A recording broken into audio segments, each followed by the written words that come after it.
Hello and welcome to a special edition of Asia Gaming Brief's face-to-face sessions. While the rest of Asia is enjoying some level of recovery, the outlook for Macau remains pretty grim. As we just recently saw, Singapore carried sands through the third quarter of 2022. Meanwhile, here on the Philippines, after reopening to tourism, the country is enjoying some significant growth. We reached out to Alidad Tash on the ground in Macau to tell us a little bit more. Hi Alidad, I appreciate you taking the time to talk to us. So really, how are things in Macau? Doing well. Macau's being Macau at the time, waiting for a big decision by the government, hopefully by the end of the year. So let's start off with something simple. What are the chances of Genting ever getting a concession? Well, just this week the government approved Genting becoming a seventh competitor entering into the six-man race, six-man eventual finalist list. And, you know, there's a lot of people that believe that Genting, because it's very pro-China, because it's international, because it's got some experience in theme park, will be one of the six, basically kicking one of them out or perhaps partnering with one. I've been on the other side, on the camp that believes that the current six will continue, will retain their licenses for the next 10 years. And mostly that's because they've done everything that the government has asked them to do. For example, they didn't lay off any local employee during the pandemic, which is definitely the most difficult financial time for Macau and most casino jurisdictions. They gave bonuses. Not only did they not lay off their locals, they actually gave bonuses in early 2021 and early 2022, and perhaps have to do the same thing in early 2023, which is again unprecedented given the financial climate. And you know, it's not just those couple of occasions that they've been paying. Just this week, they had to donate anywhere from 3 million patakas, which is about 375,000 US, up to 6.5 million patakas, which is, you know, we're talking about almost 800,000 US, just each of them in continuous donations every single time something happens. So I don't see why the government would want to kick out people who have been followed every single directive, are trying their damn hardest to please.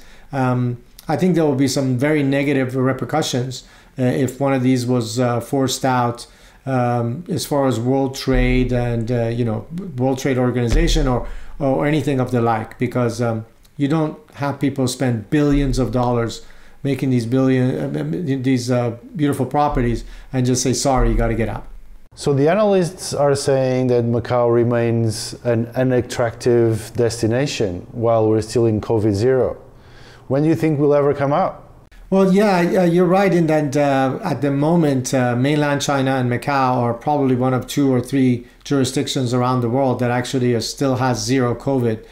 You could include Hong Kong as part of that, although they're in a strange 0+3 or 0+0, depending on what's going to be happening over the next few weeks. But Macau will follow mainland China, and mainland China cannot open the border because of the risk of a major wave sweeping through the country, which has not been exposed nearly to the level of the rest of the world in COVID. And what's going to happen is disastrous numbers in terms of total deaths. Just look at how the population of China, 1.4 billion people, and compare it to the rest of the countries in the world, and take the death toll and understand that's a very difficult challenge is testing, given the fact that its virus is not exactly as strong as some of the other candidates. For China, and therefore Macau, to get out of zero COVID, it needs to do the following. First, it needs to approve its own homemade, made in China mRNA vaccine.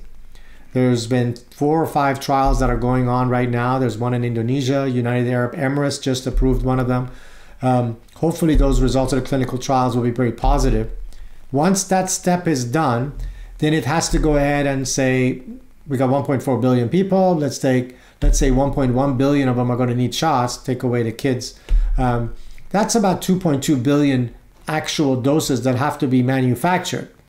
Then they have to inoculate the citizens of Macau and mainland China within a relatively, give us a 2-3 months between the shots. Do the math. Even if tomorrow there's an approval, this cannot take anything less than 6-7 months. And we're looking at something around second quarter of next year. And that's with everything going smoothly.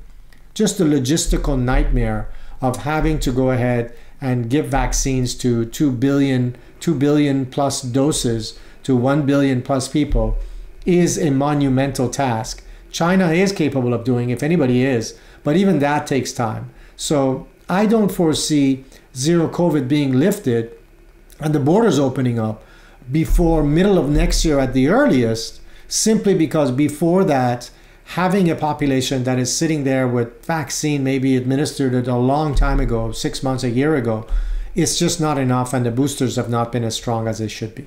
So I'm saying mid-2023 at the earliest is when we'll see the full zero COVID lifted. In the interim, instead of the current 7 days of quarantine and 3 days of kind of home quarantine, that number could be reduced perhaps maybe to 4 plus 3. But I doubt the zero COVID will remain until mid next year at the earliest. So what do you make of the announcement from the government about incorporating digital currency? I'm actually quite surprised that the media didn't pick up on it more aggressively, because this is just one more step of the government having oversight into how the money gets into Macau. People used to think that junkets are the only bad guys or the only people that are actually bringing money over and using it for gambling. The premium mass and the premium direct, although they're not the ones who are doing the illegal activity, they are at times, they were utilizing the same underground method by which money came over. Once the government mandates digital currency and then asks for the various casinos to provide feed into exactly who is spending how much and when this money came over, that I think is going to have a lot of negative ramifications, because that's when everyone can see that, some of these bets that are being made in the premium mass and premium direct are far larger than people anticipated. They're on the same size as the same junkets, who are basically gone. They're shell of their previous selves. So I think it's going to have negative consequences. I've been saying this since the arrest of Alvin Chow last November. People were saying, oh, junkets are dead. Yeah, I'm saying it's above and beyond junkets. It's more the premium market that's going to be affected, premium mass, premium direct. And I see, unfortunately, a serious dent into their prior productivity. So last one, we did say we're going to be quick. We're just coming into reporting season. What do you think the outlook for the gaming market will be in 2023 and beyond? Well, my crystal ball is still in the shop. It's still being repaired, so I'm not going to be able to give you an exact number. But I can give you some measures. Let's look at 2019 and call that 100%. In 2020, Macau generated 20% of the revenues, the gaming revenues of 2019. The following year, Macau generated, this is the full year 2021, Macau generated 30%. And we all thought we're going to have a fantastic year. Unfortunately, that's not been the case. And we may not even be making the same 20%. Just to remind everybody, 20% means that we've lost 80% of the revenue. We're making 1/5 what we made in 2019.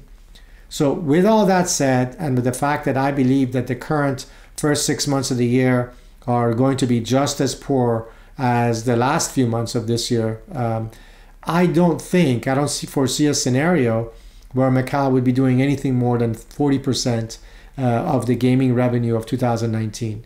It will be an improvement over this year, but compared to the good old days of 2019, 35-40%, maybe maximum 45% is my forecast for gaming revenues. Thank you, Alidad, for taking the time to share some of the insights and some of the questions that are on everybody's mind. Yeah, I'm sorry to be a bearer of bad news today, a bit more pessimistic than before, but best of luck. Thank you. Stay safe. I'll see you soon.